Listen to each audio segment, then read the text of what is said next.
It's Wednesday, June 9th. I'm Lucy Steiner. And I'm Sam Cedar. Which of these stories will you be talking about today? A groundbreaking report from ProPublica shines a light on how the world's richest people are avoiding paying taxes. Meanwhile, leftist teacher Pedro Castillo has a narrow lead in Peru's presidential election, while his right-wing opponent is making wild claims of fraud. And lastly, the United Mine Workers strike is in its third month, and workers on the picket line have weathered physical attacks while the media and Biden administration stays silent. You are listening to Majority FM's AM Quickie, and these are the stories you need to know.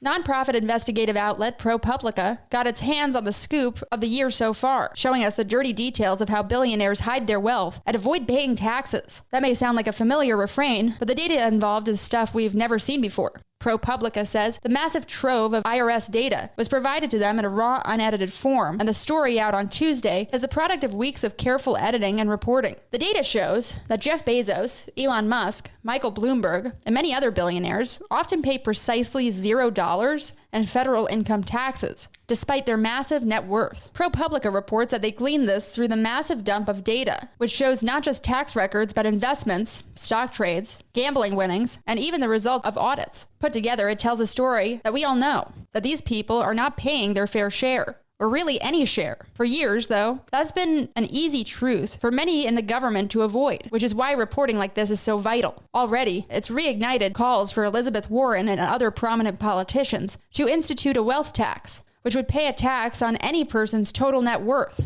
not just their income.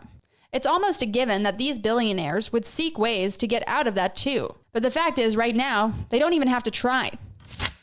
A huge presidential election is underway in Peru. Voting ended on Sunday, but the margin is razor thin as results continue to filter in. Right now, though, there's good news. The leftist candidate, a teacher named Pedro Castillo, is up by roughly 70,000 votes. His opponent, of course, is crying fraud. Her name is Keiko Fujimori, and she's the daughter of Peru's last right-wing dictator, who is currently serving a 25-year prison sentence for his role in civilian massacres. You can see how this race is shaping up already. Analysts told The Guardian that Fujimori's fraud claims were an act of desperation. International observers did not report any irregularities in the election. It's worth noting that Fujimori has been accused of various counts of campaign corruption, similar to her father. Castillo, meanwhile, is a former leader of Peru's teachers union. He's currently the top candidate in the Peru Libre Party, which has strong Marxist policies that favor widespread resource nationalization, higher taxes, and import substitution, according to The Guardian. Castillo has also pledged to rewrite the Peruvian constitution in a more equitable way, which The Guardian reports has terrified the country's elite. All these themes should sound familiar by now, so fingers crossed, Castillo becomes the latest big winner for the global left wing. Hey, Majority.fm's AM Quickie is fueled by JustCoffee.coop. Just Coffee is a worker-owned coffee roaster based in Madison, Wisconsin that has sponsored the Majority Report for nearly a decade.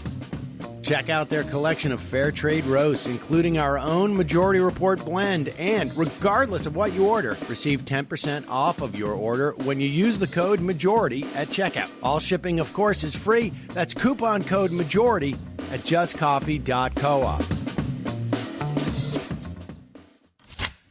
We touched on this yesterday, but there's a story in Alabama that deserves a closer look. For the past 2 months and change, 1,100 workers at 2 coal mines owned by a company called Warrior Met have been on strike as their union battles a management force that seems prepared to do anything to break them down. The miners are representing the United Mine Workers, which was forced to make huge concessions when mining companies started to go bankrupt a few years back. But now, as the coal industry has recovered some post-pandemic, the workers are still living on the razor's edge. So they did what organized labor has done for centuries. They stopped working. But now the UMA says that Warrior Met is pulling out the stops to break the strike, including in at least 3 instances, hitting striking workers with vehicles driven by people associated with the company's management. In the Week magazine on Tuesday, writer Ryan Cooper made a great point. Where is Joe Biden on this? When Amazon was brutally suppressing a union campaign in the same state, Biden released at least some acknowledgement of labor's right to organize there. But when it comes to coal, the Biden administration is silent, even though the barest mention of the Warrior Met workers could drive a huge amount of attention to their plight. Keep an eye on this story this week. With any luck,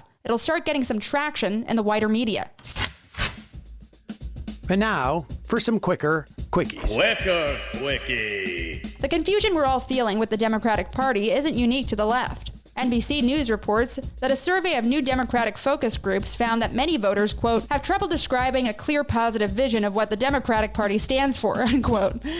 That's on the party leadership, and they're running out of excuses pretty fast. French President Emmanuel Macron got slapped, yes, slapped in the face, by a protester during a public appearance on Tuesday morning. Heads of state feeling the heat. Imagine that. We've got a pretty odd tidbit in the New York City mayoral race today. It's unclear to anyone where Brooklyn Borough President Eric Adams actually lives. And Politico reports that he's often seen arriving at his office at midnight or in the early morning. He said he was living in his office earlier in the year to combat COVID-19 and may have just continued to do so while campaigning. And finally, a small point of, well, not hope, but who knows? The Intercept reports that Republican senators aren't sure that Joe Manchin's infuriating defense of the filibuster will hold, meaning that if his GOP overlords are nervous, there might be a chance that someone in the Democratic Party can get through to him. We'll see. Quicker Quickie.